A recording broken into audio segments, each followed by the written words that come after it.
പ്രാദേശിക നേതൃത്വത്തിന് പാർട്ടി ആശയങ്ങളിൽ ധാരണയില്ലാത്തത് തിരിച്ചടിയാകുന്നുണ്ടെന്ന് CPM മലപ്പുറം ജില്ലാ സമ്മേളനത്തിൽ വിമർശനം. പാർട്ടി വിദ്യാഭ്യാസം നൽകുന്നതിൽ പോരായ്മ നിലനിൽക്കുന്നുണ്ടെന്നും നേതൃത്വത്തിനെതിരെ രൂക്ഷ വിമർശനം. സമ്മേളനം ഇന്ന് സമാപിക്കും. സമാപന സമ്മേളനം മുഖ്യമന്ത്രി ഉദ്ഘാടനം ചെയ്യും. CPM മലപ്പുറം ജില്ലാ സമ്മേളനത്തിൽ നേതൃത്വത്തിനെതിരെ വിമർശനം തുടരുന്നു. യുവാക്കളെ പാർട്ടിയിലേക്ക് ആകർഷിക്കാൻ ജില്ലാ നേതൃത്വത്തിന് കഴിയുന്നില്ലെന്ന് പ്രതിനിധികൾ വിമർശിച്ചിരുന്നു.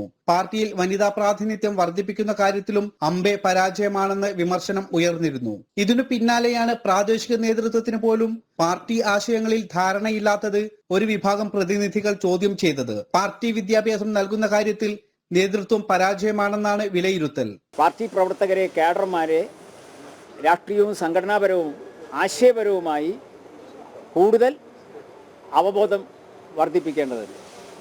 അപ്പോൾ അതിനാവശ്യമായ പാർട്ടി വിദ്യാഭ്യാസം നൽകുന്ന കാര്യത്തിൽ നല്ല പോരായ്മ ജില്ലയിൽ നിലനിൽക്കുന്നുണ്ട്. ജില്ലാ നേതൃത്വം സ്വയം വിമർശനപരമായി അംഗീകരിച്ചത് തന്നെയാണ്. അതൊന്നുകൂടി ആവർത്തിച്ച് ശക്തമായ വിമർശനമാണ് പ്രതിനിധികൾ അത്തരം കാര്യത്തിൽ. കമ്മ്യൂണിസ്റ്റ് പാർട്ടിയെ സംബന്ധിച്ചിടത്തോളം പാർട്ടി വിദ്യാഭ്യാസം വളരെ പ്രധാനപ്പെട്ടതാണ്. കേഡർമാർക്ക് വിദ്യാഭ്യാസവും പുനർവിദ്യാഭ്യാസവും. അപ്പോൾ ഇന്നത്തെ സാഹചര്യത്തിൽ അത് വളരെ പ്രധാനപ്പെട്ടതാണ്.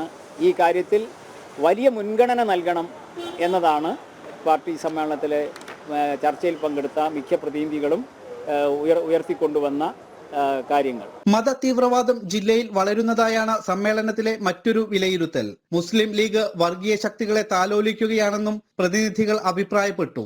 സമ്മേളനത്തിൽ ജില്ലാ സെക്രട്ടറിയെ ഇന്ന് തിരഞ്ഞെടുക്കും. പുതുമുഖം ജില്ലാ സെക്രട്ടറിയാകാനാണ് സാധ്യത. സമ്മേളനത്തിന്റെ സമാപന സമ്മേളനം ഇന്ന് വൈകിട്ട് മുഖ്യമന്ത്രി പിണറായി വിജയൻ ഉദ്ഘാടനം ചെയ്യും. ശിവദാസ് കന്മനം, ജനം, മലപ്പുറം.